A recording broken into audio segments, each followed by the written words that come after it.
Instant সুজির idli soft জালিদার এবং নরম দেখছেন কত সুন্দর স্পঞ্জি। তো আমি যতবার টিপছি একইভাবে ফিরে আসছে তার নিজের শেপে। এইভাবে বানিয়ে নিতে পারবেন, শুধু আমার রেসিপিটা দেখলেই হবে। আর আমি অনামিকা, আপনাদের চ্যানেল অনামিকার রান্নাঘরে অবশ্যই আপনাদের সকলকে স্বাগত। তো চলুন, প্রথমেই একটা কড়াই নিয়ে নিয়েছি। যে কোনো কড়াই নিতে পারেন, অবশ্যই স্টিল নন স্টিক এগুলো তো নিতেই পারেন। তো এখানে আমি 1 চামচ সাদা তেল দিয়ে দিচ্ছি। মাথায় রাখবেন, ফ্লেভারযুক্ত তেল কিন্তু নয়, সাদা তেল। তো এখানে হালকা গরম হয়েছে এই তেলটি।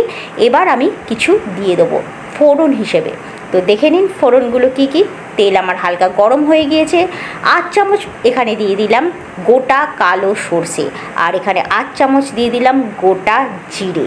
তো অল্প একটু যখন চটক মটক শুরু হয়ে যাবে, ফাটাফাটি শুরু হয়ে যাবে, তখন আমি এখানে দিয়ে দিচ্ছি চানা ডাল বা ছোলার ডাল। ছোলার ডাল আর এখানে দিয়ে দিচ্ছি কড়াইয়ের ডাল। পরিমাণ হিসেবে বলে দিই 2 চামচ করে। আর এখানে আমি কিন্তু কোনো ভিজিয়ে রাখিনি, একটা সুতির কাপড়ে খুব ভালোভাবে পুছে নিয়েছি। পুছে নিয়ে এখানে হালকা একটা ব্রাউন কালার পর্যন্ত আসা অবধি আমি ডালটাকে ফ্রাই করব। আর অল্প একটু দিয়ে দিচ্ছি হলুদ। হলুদটাও সমস্ত তেল বা আর ডালের সাথে ভালোভাবে মিশিয়ে নেব, যতক্ষণ না পর্যন্ত হলুদের কাঁচা গন্ধটা চলে যায়। আর গ্যাসের ফ্লেমটা একদম লোতে রাখবেন। অল্প একটু কারি পাতা দিয়ে দিচ্ছি। কারি পাতাটা যখন খুব সুন্দরভাবে একটু ভাজা হয়ে যাবে, ততক্ষণ পর্যন্ত আমাকে একটু টাইম ধরে কী করব, টাইম দিতেই হবে। তো টাইম আমার এখানে দেখুন খুব সুন্দরভাবে ভাজাটা হয়ে গেছে। তো এবার এখানে আমি 1 চামচ পরিমাণ গ্রেট করা আদা দিয়ে দিলাম। আদাটা সুন্দরভাবে সব কিছুর সাথে মিশিয়ে নিচ্ছি, ইনফ্যাক্ট ভেজে নিচ্ছি হালকা। তো সুন্দর একটা যখন গন্ধ আসবে আদা থেকে, তখন এখানে দিয়ে দেবো 1 বাটি সুজি। সুজির পরিমাণটা আপনারা কম বেশি অবশ্যই করতে পারেন। আর সুজি যে কোনো সুজি নিলেই হবে, মোটা বা পাতলা এরকম কোনো কিছু না, যে কোনো সুজি নিলে হবে।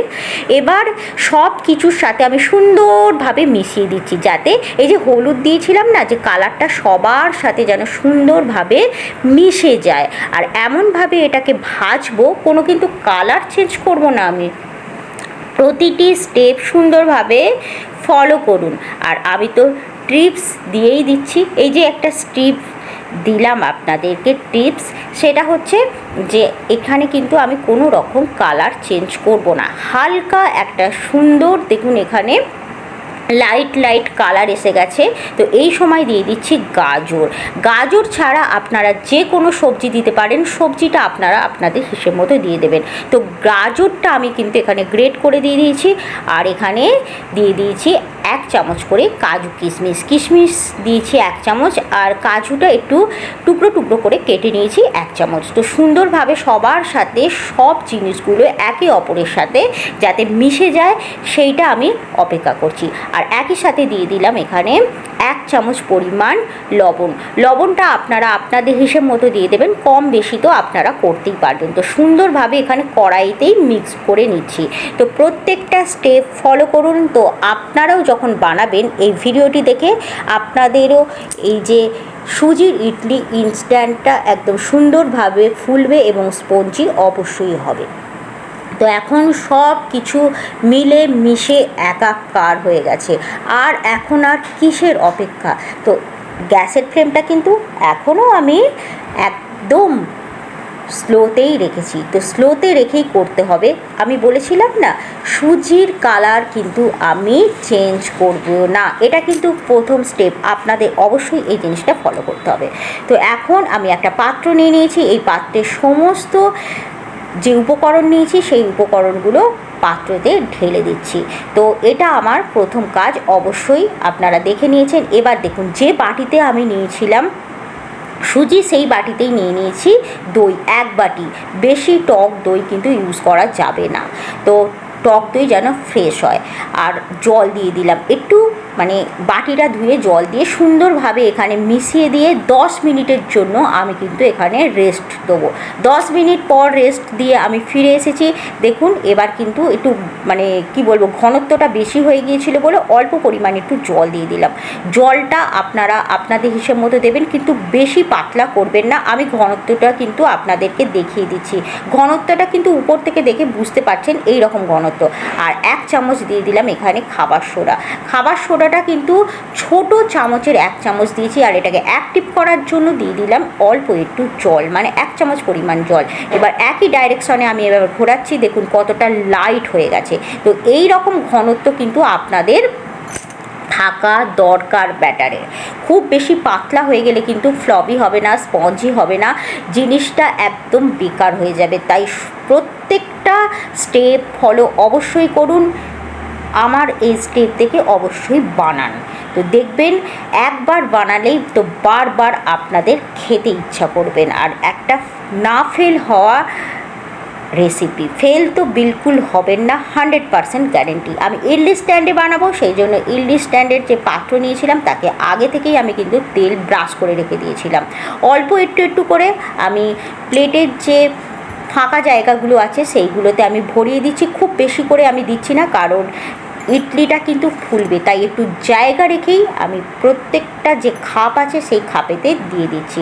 এইভাবে প্রত্যেকটা প্লেটে আমি একইভাবে সুন্দর করে সাজিয়ে দেবো, কারণ এইভাবে আগে প্রত্যেকটা প্লেটে সাজিয়ে দিলে অবশ্যই আমার টাইমটা কম লাগবে। একটা একটা করে যদি আমি সাজিয়ে দিই, একবার করে আমি কিন্তু এগুলো যদি আগে করে সেদ্ধ করতে দিই তো টাইমটা আমার বেশি লাগবে। তাই একই সাথে আমি প্রত্যেকটা প্লেট সাজিয়ে দেবো। কারো কাছে যদি ইডলি স্ট্যান্ড না থাকে তো আপনারা একটা কড়াইতে জল দেবেন, জলটা আগে থেকে গরম করতে দিয়ে দেবেন, আর সেখানে ছোট ছোট বাটিতে তেল এতে আগে ভালো করে ব্রাশ করে নেবেন, তারপর এইভাবে দিয়ে দেবেন। মানে আমরা যেভাবে ইডলি করি সেইভাবে করলেও হবে কারো যদি ইডলি স্ট্যান্ড না থাকে। আর যদি ইডলি স্ট্যান্ড থাকে তো তাহলে কথাই নেই।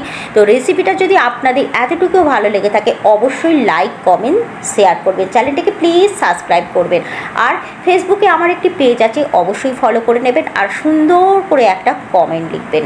তো রেসিপিটা দেখতে থাকুন, খুব ভালো একটা রেসিপি, ব্যাঙ্গালোরের রেসিপি। এইভাবে ব্যাঙ্গালোরের একটা হোটেল আছে, সেই হোটেলে সুন্দরভাবে এই রেসিপিটা করে। তো ব্যাঙ্গালোরের লোকেরা এইভাবে সুন্দর সুন্দর সবজি দিয়ে, মনের মতো পছন্দ সবজি দিয়ে এটা বানায়। তো আপনাদের তাই বলেছি, আপনারা আপনাদের সবজি দেবেন, মানে যেটা আপনারা পছন্দ করবেন সেই সবজি।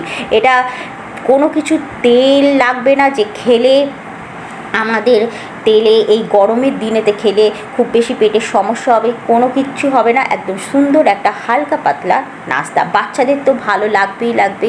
রোজ রোজ রুটি বা অন্য কিছু না খেয়ে এই ধরনের বিভিন্ন সুজির রেসিপি খাবেন। আমার চ্যানেলে অনেক রকমের সুজির রেসিপি ছাড়া আছে, চাইলে আপনারা লিঙ্কও নিয়ে নিতে পারেন। আমি অবশ্যই ডেসক্রিপশনে লিঙ্ক দিয়ে দেবো, আপনারা চেক করে নেবেন।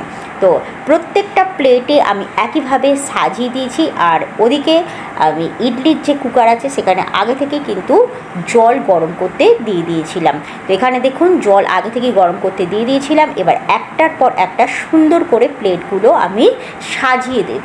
এইভাবে প্রত্যেকটা স্টেপ আমি বারবার বলছি অবশ্যই ফলো করুন, আপনাদেরও এই যে ইডলি সুন্দরভাবে হয়ে যাবে এবং সফট স্পঞ্জি হবে। তো একবার ট্রাই করার অনুরোধ রইল। দেখুন প্রত্যেকটা প্লেট কিন্তু আমি সুন্দরভাবে সাজিয়ে দিয়েছি। তো এইভাবে আপনারা বানানোর চেষ্টা করবেন, একদম ভয় পাবেন না। বললাম না, একবার বানিয়ে নিন, একদম ফেল হবে না। খুব সহজ একটা রেসিপি। তো 10 মিনিট পর আমি ফিরে আসবো, 10 থেকে 15 মিনিট কিন্তু টাইম লাগবে। তো 15 মিনিট পর আমি ফিরে এসেছি। দেখুন কত সুন্দরভাবে ফুলে গেছে, এত সুন্দর ফুলে গেছে আপনারা দেখতেই পাচ্ছেন। তো এই যে আপনাদেরকে হাত দিয়ে দেখে দিয়েছি এতটা স্পঞ্জি হয়েছে, আপনারা বুঝতে পারছেন কি না সেটা আমি বুঝতে পারছি না, কিন্তু আমি এখন এটাকে 5 থেকে 10 মিনিটের জন্য ঠান্ডা করে নেব। ঠান্ডা করে আপনাদেরকে দেখিয়ে দেবো যে কতটা সফট হয়েছে আর কত সুন্দর হয়েছে।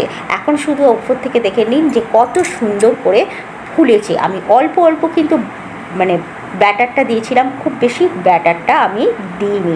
দেখুন এখন আমার প্রত্যেকটা ইডলি কিন্তু ঠান্ডা হয়ে গেছে, আর দেখুন কতটা সফট হয়েছে, দেখছেন? তো এইভাবে অবশ্যই বানাবেন। তারপর আমি এখানে নিয়ে নিচ্ছি একটা চামচ, চামচের উল্টো পিঠ যেটা আছে না, এই উল্টো পিঠে করেই আপনারা কি করবেন, ইডলিটা খুলবেন। প্রথমে সাইড থেকে এইভাবে খুলে নেবেন, দেখুন সুন্দরভাবে খুলে যাচ্ছে। তবে হ্যাঁ, আপনাদেরকে বলে দিলাম ইডলিটা আগে কিন্তু ঠান্ডা করে নেবেন। দেখুন ঠান্ডা ছিল বলেই সুন্দরভাবে উঠে যাচ্ছে। এবার দেখুন কতটা জালিদার হয়েছে, আমি এইভাবে টিপছি, নিজের আকারে নিজেই ফিরে আসছে, দেখতেই পাচ্ছেন কতটা স্পঞ্জি হয়েছে। তো সুন্দর একটা রেসিপি সকালবেলার নাস্তার জন্য, মানে ব্রেকফাস্টের জন্য একদম সুন্দর একটা রেসিপি। এই রেসিপিটা আপনাদের হিসেব মতো যে কোনো একটা তরকারি, মানে আলুর তরকারির সাথেও খেতে পারেন, বা চাটনির সাথেও খেতে পারেন, নারকেলের চাটনি বা বাদামের চাটনি, বা যে ছোলা ভাজা থাকে না, সেই ছোলা ভাজার চাটনির সাথেও আপনারা এটাকে খেতে পারেন। আপনি যদি আমার এই রেসিপিতে চাটনি দেব, সেই চাটনিটার রেসিপি পেতে চাইলে আমাকে অবশ্যই কমেন্ট বক্সে কমেন্ট করবেন। তো প্রত্যেকটাকে আমি খুলে আপনাদেরকে দেখিয়ে দিচ্ছি যে একটাও কিন্তু এভাবে আমার আটকে যাচ্ছে না, প্রত্যেকটা সুন্দরভাবে খুলে যাচ্ছে, এবং প্রত্যেকটা প্লেটের যে আমি বানিয়েছি প্রত্যেকটা প্লেটের ইডলি কিন্তু সফট হয়েছে। এবার আমি সুন্দরভাবে সাজিয়ে দিচ্ছি, কী দিয়ে পরিবেশন করব সেটাও আপনাদেরকে দেখিয়ে দিচ্ছি যে পরিবেশনটা আমি কী দিয়ে করছি।